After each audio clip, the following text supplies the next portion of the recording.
आरोग्ये च सुरेन्द्रे च कौशिके पादसंस्पृशि निर्विशेषमनस्काय श्रीवीरस्वामिने नमः। भगवती सूत्र में कहा गया है, जीवाणं भन्ते किं जरा सोगे गोयमा जीवाणं जरावि सोगेवि से केनठेनं भन्ते एवं बुच्चै जीवाणं जरावि सोगेवि गोयमा जेणं जीवा शारीरं वेदनं वेदन्ति ते क्षीणं जीवाणं जरा जेणं जीवा मानसं वेदनं वेदन्ति ते क्षीणं जीवाणं सोगे से तेन ठेणं गोयमा एवं बुच्चै जीवाणं जरावि सोगेवि एवं निर्याणवि एवं जावथनीय कुमाराणम।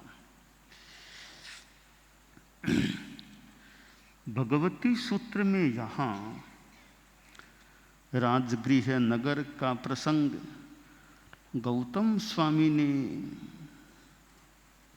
कहा कि क्या जीवों के जरा है, शोक है? उत्तर दिया गया, गौतम जीवों के जरा भी है, शोक भी है। हमारी दुनिया में प्राणियों को दुख भी प्राप्त होता है। दुख को दो भागों में संभवतः बांटा जा सकता है। इस भगवती सूत्र के आलोक में ऐसा प्रतीत हो रहा है कि दुख दो प्रकार का है।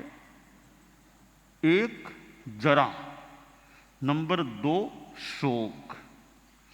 जरा और शोक में ये जो भी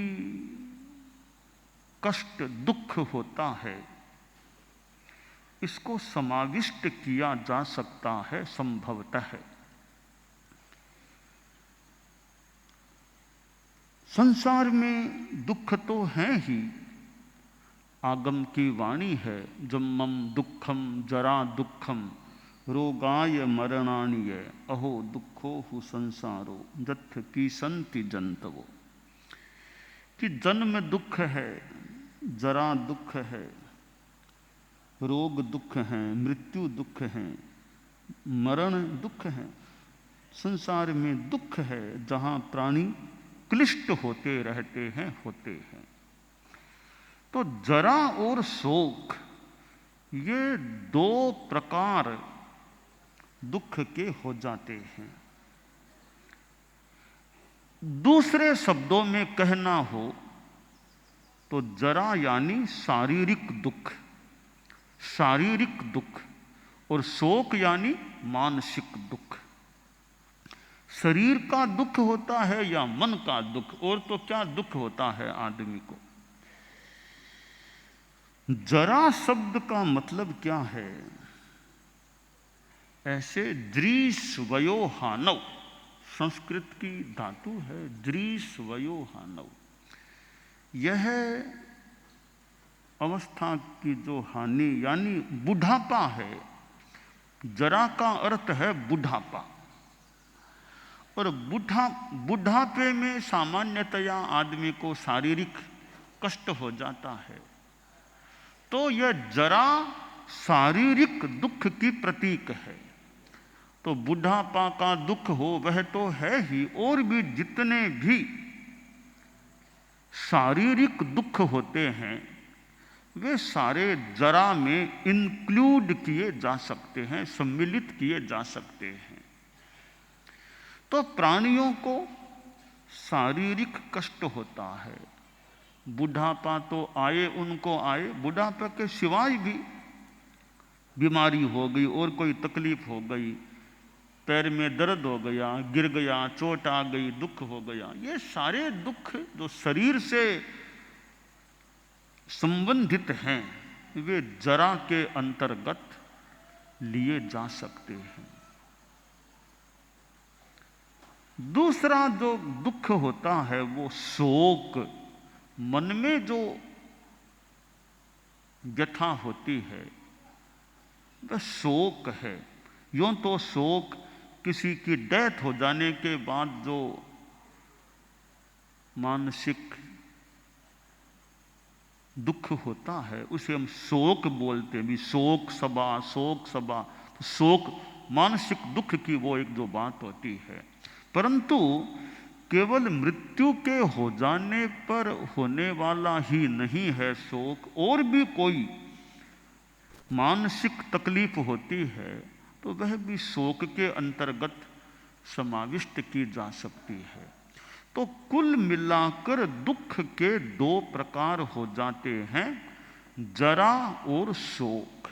जरा शारीरिक कष्ट और शोक मानसिक कष्ट। तो उत्तर दिया गया कि प्राणियों को, जीवों को यह जरा के रूप में भी दुख होता है और शोक के रूप में भी दुख होता है। भगवती सूत्र में बताया गया है कि जो जीव शारीरिक वेदना वेदते हैं उनके जरा होती है, जो जीव मानस वेदना वेदते हैं उन जीवों के शोक होता है। तो प्रश्न है, क्या सारे जीवों के जरा और शोक हो सकते हैं क्या, कि सबके नहीं होते हैं? सिद्ध भगवान हैं, उनके तो न जरा है न शोक है, न शरीर है न मन, तो न जरा होती न शोक होता। अब बात रही सांसारिक प्राणियों की, संसारी जीवों की। तो संसारी जीव हैं, उनमें भी सब जीवों के शोक नहीं होता। जैसे नैरयिक जीव हैं, नरक के जो नारक हैं, उनके जरा भी है शोक भी है। यानी जिन जीवों के मन होता है शोक उन्हीं के होता है, जिनके मन नहीं होता उन जीवों के शोक नहीं होता, जरा हो सकती है।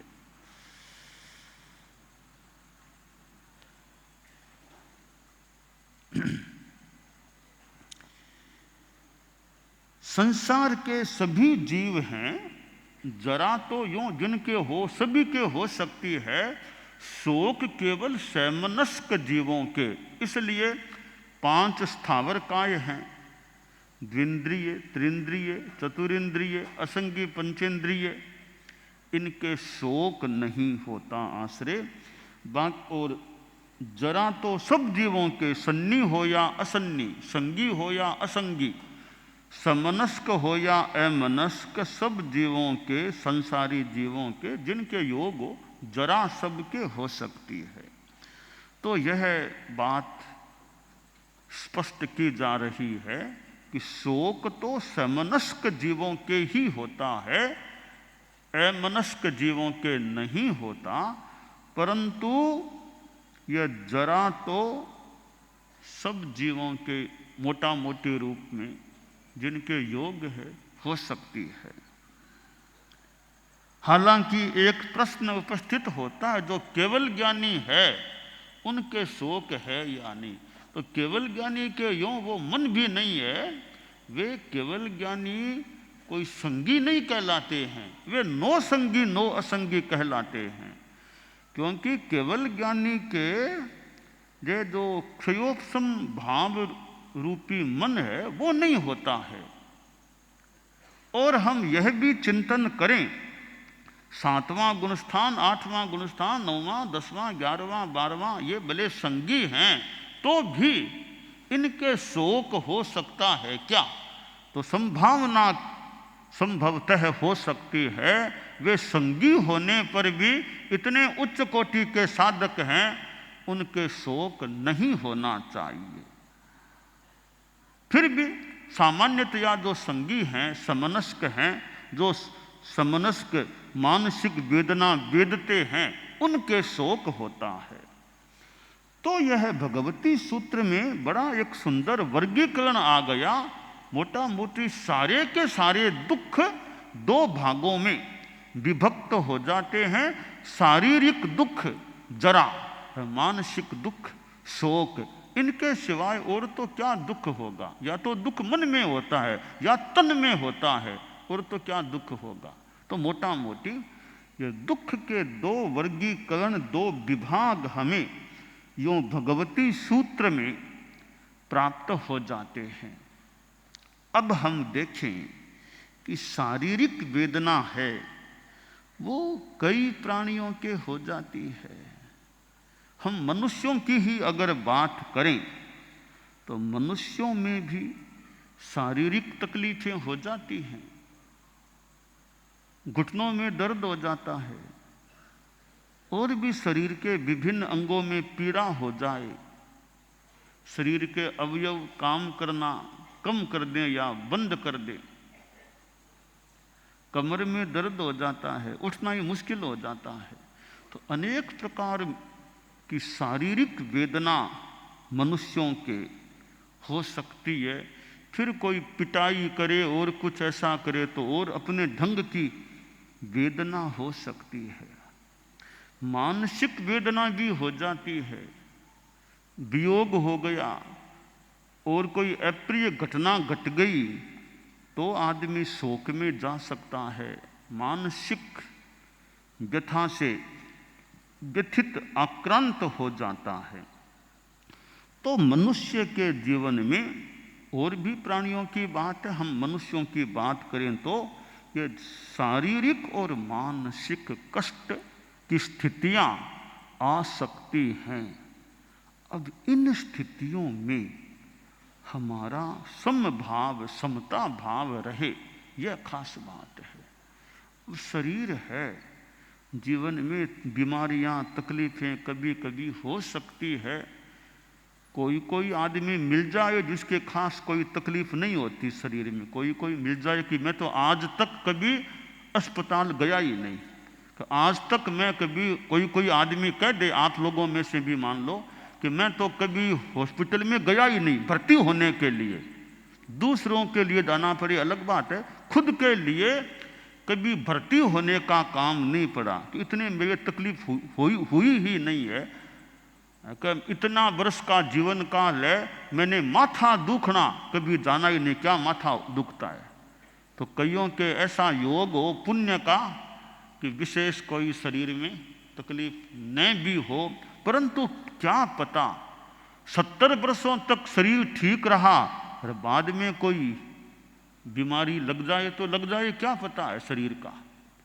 तो कईयों के लंबे काल तक विशेष कोई हॉस्पिटल में भर्ती होने का काम नहीं पड़ता, विशेष कोई चिकित्सा कराने का काम नहीं पड़ता। तो मान ले कोई अच्छा योग है उनके कि शरीर की अनुकूलता है, परंतु कभी तकलीफ आ भी जाए तो आदमी का समता भाव, मनोबल, हिम्मत, साहस यह हो तो शरीर की कष्ट की स्थिति होने पर भी आदमी प्रसन्न रह सकता है, शांति में रह सकता है। तकलीफ हो तो सहन करें, भी निर्जरा हो हमारी, ठीक है, दवाई पानी वो किया जा सकता है, करना हो तो, बाकी सहन करो और अपने धर्म ध्यान आध्यात्मिक चिकित्सा भी की जा सकती है।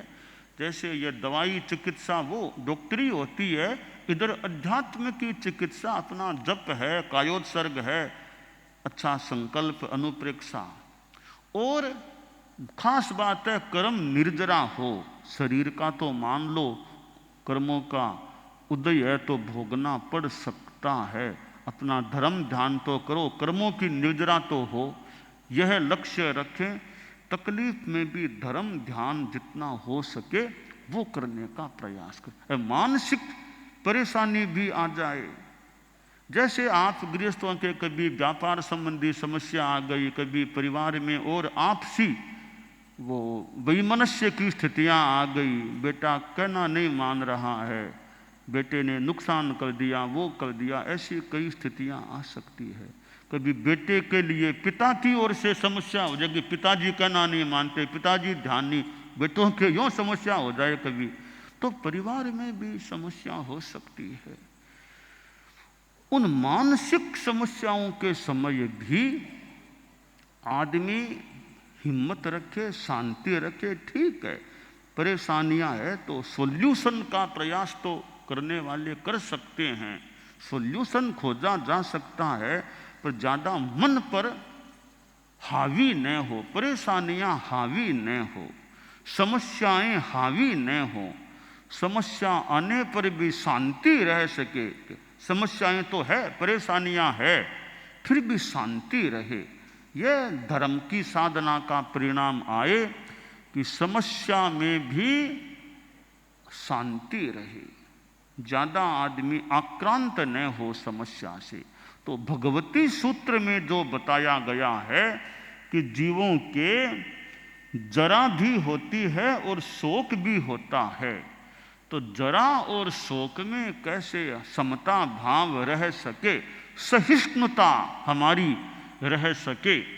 आगम में कहा गया देहे दुखम महाफलम, कि जैसे साधु है तो कभी भूख लग गई, प्यास लग गई, सोने का स्थान उबड़ खाबड़ सा टूटा फूटा सा मिला है, कभी डर की स्थितियां आ गई, कि उन स्थितियों में भी सहन करो, सहन करो। तकलीफ है, सोचो शरीर में जो कष्ट हुआ है वो महान फल देने वाला बन सकेगा। अगर मैं समता से सहन करूं तो वह भी महान फल का निमित्त बन सकेगा। इसलिए शरीर के कष्ट को दूर करने का प्रयास तो किया जा सकता है। भाई यहाँ गर्मी है तो वहाँ बैठ जाओ, वहाँ हवा हो तो वहाँ बैठ जाओ, और तो क्या है। और भूख लग गई तो थोड़ी गोचरी का प्रयास करो, कहीं कोई आहार मिल जाए तो, पानी कहीं मिल जाए तो वो प्रयास तो कर सकते हैं। फिर भी नहीं मिला, वर्षा इतनी आ गई है कि गोचरी की अब अनुकूल स्थिति है ही नहीं, तो शांति रखो। तवोत्ति अहियासये, आज मेरे सहज ही तपस्या हो रही है, ऐसा मान के प्रसन्नता से सहन कर लो कि सहज उपवास का, एकासन का कुछ मौका मिल रहा है, बस अच्छी तपस्या का मौका हो रहा है। कि मिल जाए तो शरीर को पोषण मिल जाएगा, आहार नहीं मिले तो आत्मा का काम होगा, तपस्या हो जाएगी। लभ्यते लभ्यते साधु, साधु एव न लभ्यते, अलब्धे तपसो वृद्धिर लब्धे देहस्य धारणा, कि मिल जाए तो भी ठीक, नहीं मिले तो भी ठीक। भगवान ऋषभ थे, उनको कितने दिनों तक नहीं मिला, आहार नहीं मिला, पदार्थ गोच भिक्षा के लिए, तो आहार मिला नहीं था, कोई बात नहीं, उन्होंने वहाँ मान लो सहन किया। उनके तो बरसी तप से भी बरसी तप हो गया, 12 महीनों से ज़्यादा, 13 महीनों से ज़्यादा का समय अनाहार में बीत गया। फिर उनको दान मिला इक्षु रस के रूप में श्रेयांश के द्वारा, तब उनके इतना लंबा तप जो हुआ उसका पारणा परिसंपन्नता का अवसर आया। ढंढन मुनि था कि कोई अंतराय का योग की नहीं मिलता आहार, कोई बात नहीं मिले तो नहीं सही। अब तो साधु समता में रहें। आप लोग गृहस्थ हैं, मान लो कभी आपके व्यापार में खूब अच्छा आरोहण हो गया, खूब अच्छा प्रॉफिट लाभ हो गया, कभी कभी लाभ इतना न भी हो, अथवा कहीं उल्टा घाटा लग जाए, तो घाटा लग गया तो ज़्यादा दुखी नहीं बनना चाहिए। ठीक है, व्यापार है, आरोह अवरोह आ सकते हैं, यह मान के सहन करना चाहिए कि भी रोटी तो मुझे मिल ही रही है, रहने को मकान तो है ही, कपड़े हैं ही, तो घाटा लग गया तो लग गया, कोई बात नहीं, परिग्रह मेरा कम, इस बार परिग्रह कम रहा मेरा, यह मान ले, वरना परिग्रह बढ़ता तो परिग्रह से युक्त होता, इस बार परिग्रह मेरे कम है, यह मान के संतोष कर ले। तो आर्तक ध्यान हमें नहीं करना चाहिए, दुखी नहीं बनना चाहिए। तो भगवती सूत्र में 2 प्रकार के ये दुख बताए गए हैं, जरा और शोक। इन दोनों की स्थिति आ जाए, दोनों में से एक की भी आ जाए, तो हम समता भाव में रहने का प्रयास करें। और ये तकलीफ साधु को भी आ सकती है, शरीर में तकलीफ साधु के भी हो सकती है। साधु भी आखिर है तो आदमी ही, उसके भी बीमारी हो सकती है, पैर में दर्द हो सकता है और कहीं पीड़ा हो सकती है। तो साधु का तो धर्म है ही कि समता रखो, सहन करो। ठीक है, चिकित्सा का उचित प्रयास हो सकता है, तो समता तो रखनी ही चाहिए। इसी आप लोग गृहस्थ हैं तो उनको भी यही सजेशन, सुझाव दिया जा रहा है। भी तकलीफ कभी आ भी जाए तो घबराना नहीं चाहिए, कमजोरी हमें नहीं करनी चाहिए। मनोबल, हिम्मत, साहस और समता भाव रखना चाहिए कि ठीक है, पुराने कोई कर्मों का मेरे योग है तब यह तकलीफ आई है, वरना तो क्यों तकलीफ आती है। कोई मेरे ही किए हुए कर्म होंगे किसी जन्म के कि मेरे सामने यह आपत्ति, विपत्ति, कष्ट आया है। तो मेरा तो वो कर्जा अब चुकता हो रहा है, वो भार मेरा कम हो रहा है। ठीक है, समता भाव रखूं। ठीक है, सॉल्यूशन का प्रयास तो आदमी कर सकता है। तो समता भाव, शांति का भाव हमारे भीतर रहना चाहिए। तो भगवती सूत्र में जो ये 2 प्रकार के दुख या 2 स्थितियां, जरा और शोक बताई गई है, कि सब जीवों के जो अमनस्क हैं, उन सब अमनस्क हो या समनस्क, मोटा मोटी जरा तो सभी जीवों के लिए सभी वर्गों में हो सकती है। शोक उनके हो सकता है जो समनस्क जीव होते हैं। तो हम चूंकि समनस्क हैं तो हमारे तो जरा भी हो सकती है और शोक भी हो सकता है। हम जरा और शोक इन दोनों में समता, शांति रखने का प्रयास रखें, यह काम्य है।